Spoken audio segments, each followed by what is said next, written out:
Hey everybody, it's Shadowstar and Crystal back for Arrow Season 2!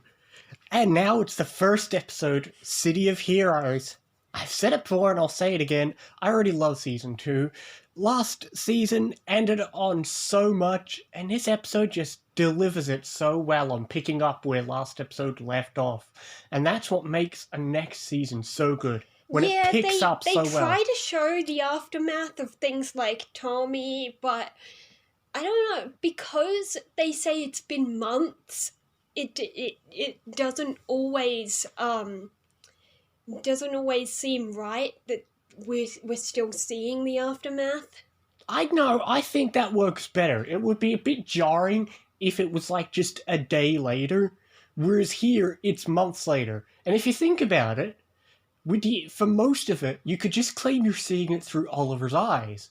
True. Because the episode begins with Oliver back on the island in present day, only this time he's going there by choice for the fun of it because it makes sense that's the only place he'd feel like home.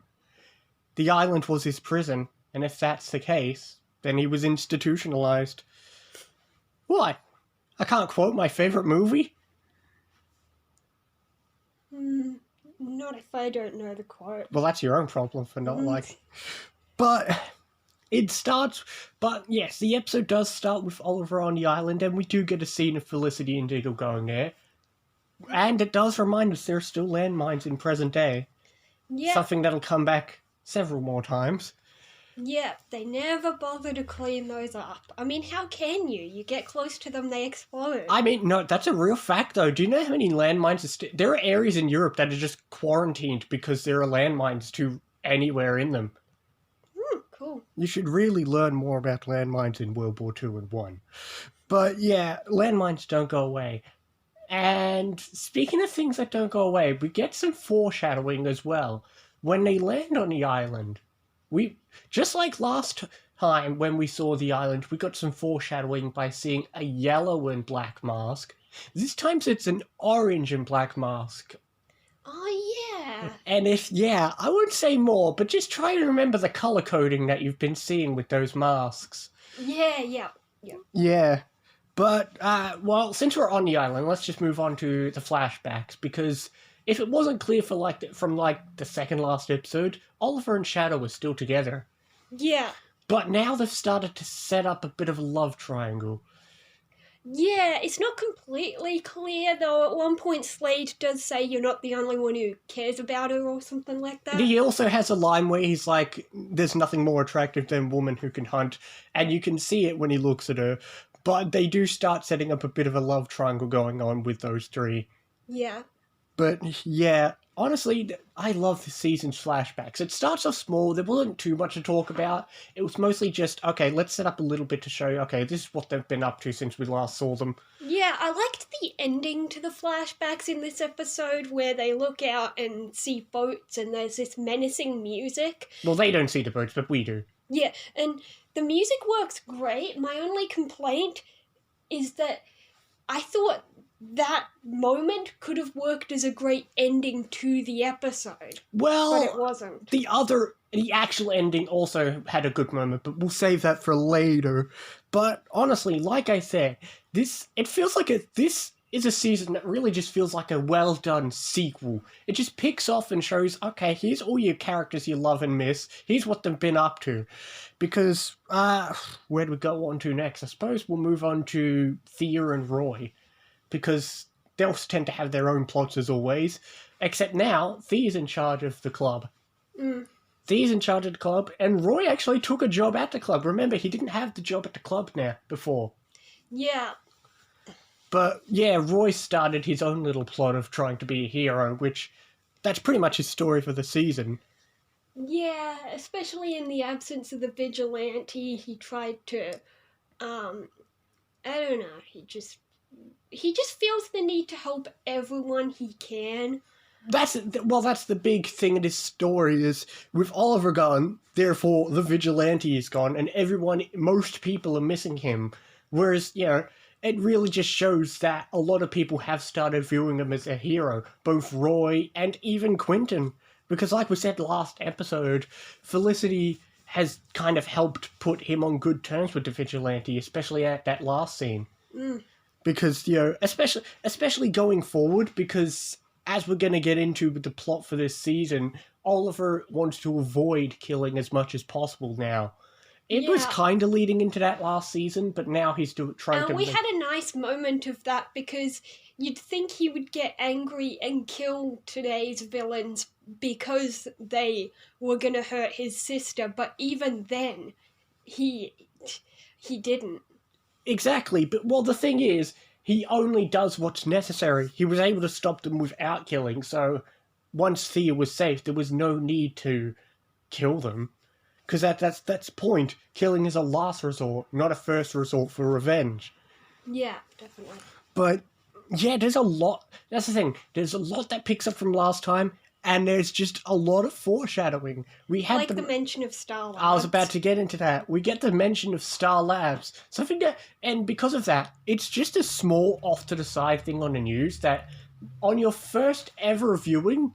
You're probably not going to know it at all, especially if you're not a die-hard comic book fan. Yeah, it's just such somebody good family. Who has seen the comics, they might think, oh, that's a good nod to that, Star Labs. Cool. Yeah, but if you've seen this season before, it's just really good foreshadowing. I love how much they set up what's going to be coming, but we'll get to that later. Not too much later, though, only a few episodes.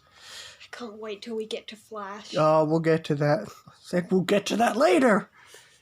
Trent, you please stop spoiling things when I say just not talk about it. But there's so much going on. There's also foreshadowing. Get introduced. It's a small character that you probably wouldn't notice, but Sebastian Blood is going to be a character we need to pay attention to as well. Oh yeah, we just had a quick mention of him. Yeah, and I can't see his actor without thinking of a certain other character he plays in a certain other show, which... We'll actually watch that show a very, very long time from now. Really? What? Well, you'll have to see it when we get to it. Okay. But the weird thing is, there was this scene after the copycats had shown up for the first time. There was this scene with Laurel and Tommy talking... Not Laurel and Tommy. Laurel and Oliver talking about their relationship from the last few episodes. And on one hand, I like it. Because it says, right, Oliver and Laurel are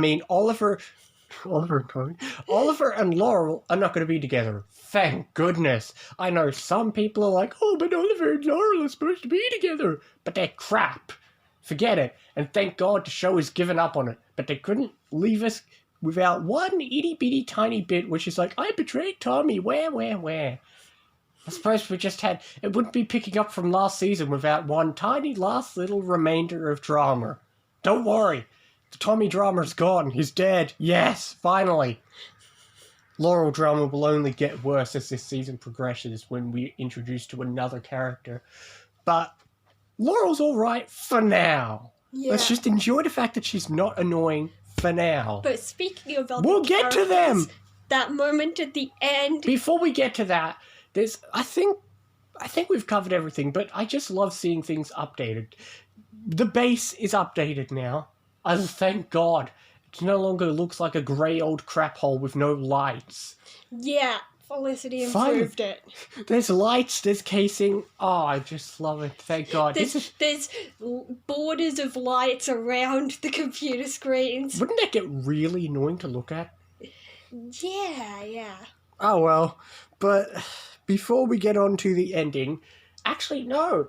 The thing that mystery I was about to talk about wasn't the ending. The ending is the last little bit where we finally can stop calling him the Hood or the Vigilante or the Masked Eye or whatever else. He is calling himself the Arrow. He didn't say that. Oh, shut up. He never actually says it, but he is called the Arrow from now on. Yeah. Thank God, because I've called him every name under the sun in my last review. You should have seen how many times I cycled through that when I was trying to review the top 5 episodes. Yeah, I haven't watched over your top 5. Well, you'll have to. I'm guessing you're not going to do your own top 5, though. Nah. You probably can't remember the Arrow episodes that much. Yeah, I might do a top 5 for Steven Universe. That's the thing. Even after a whole season, the episodes still kind of blur together for you, don't they? Yes. Well... There's a lot to talk about, but it also felt like it went quick. because there's just a lot of scenes. Hang on, we also haven't mentioned the Moira stuff.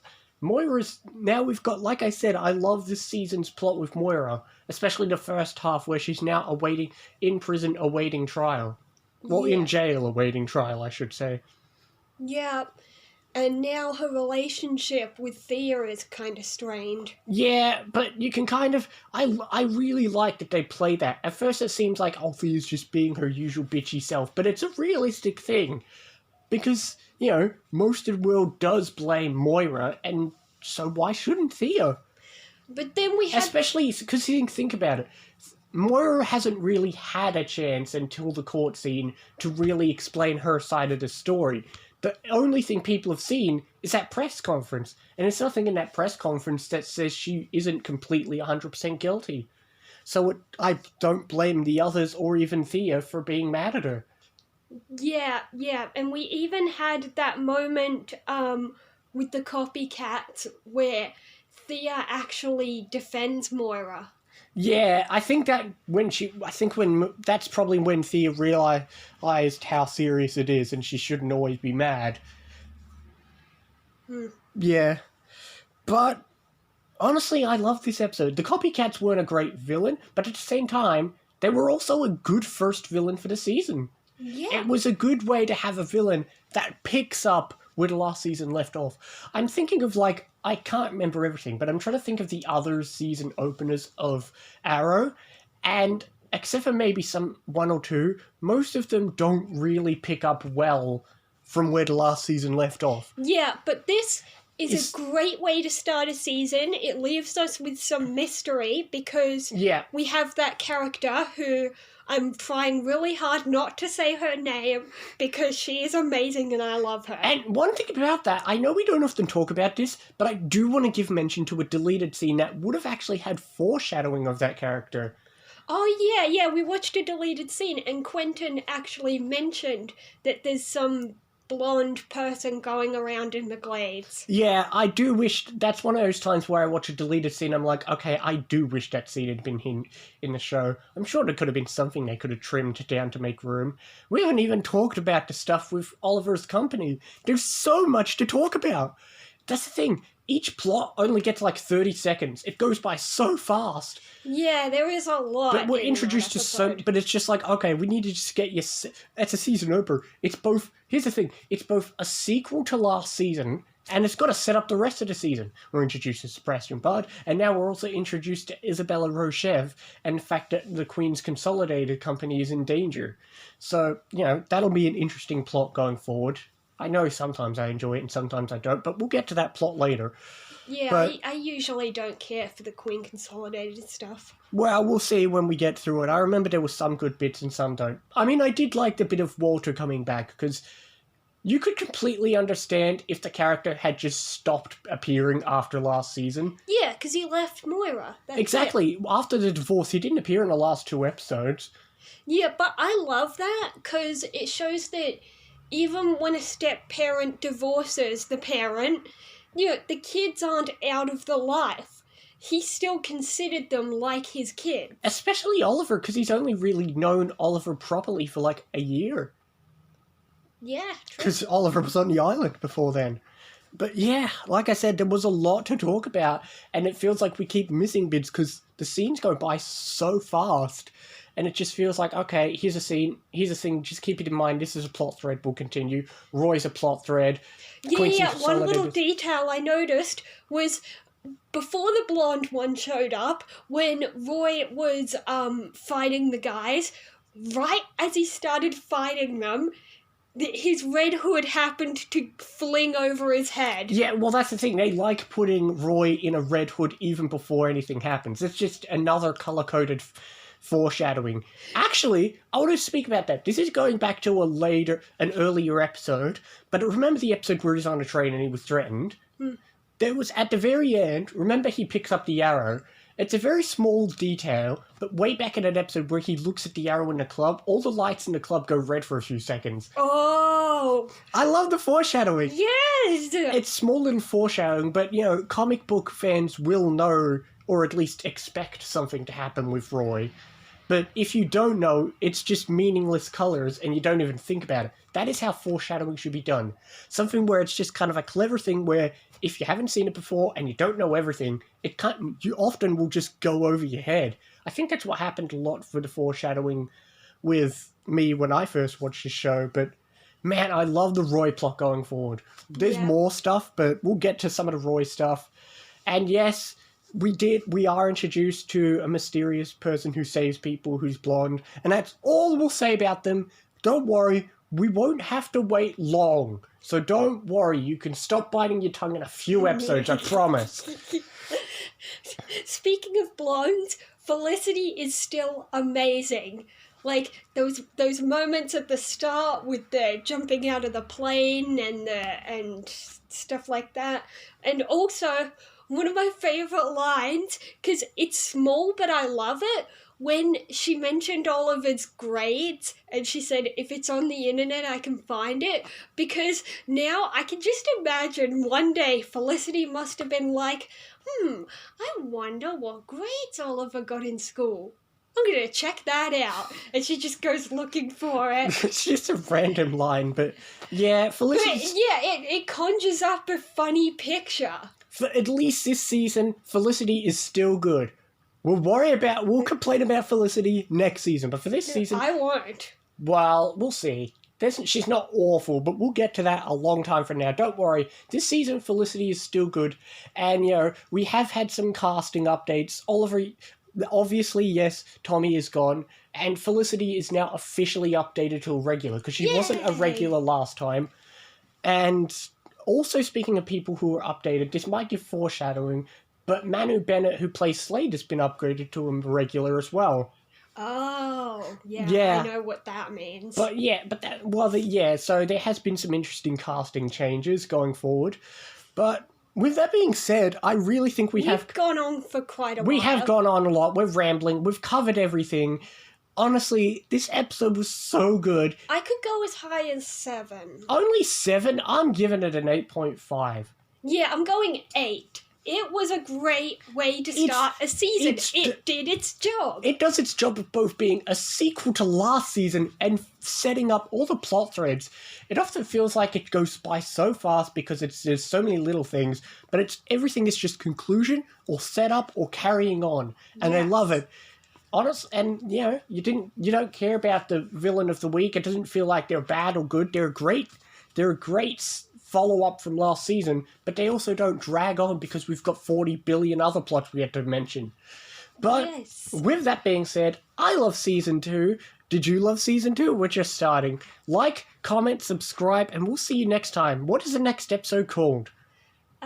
Identity. I have no idea what that could mean. I might, but honestly, somebody... Shall we find out the identity of the blonde one yet? Maybe. I actually don't know. I really actually don't know. Find out if we do find out next time.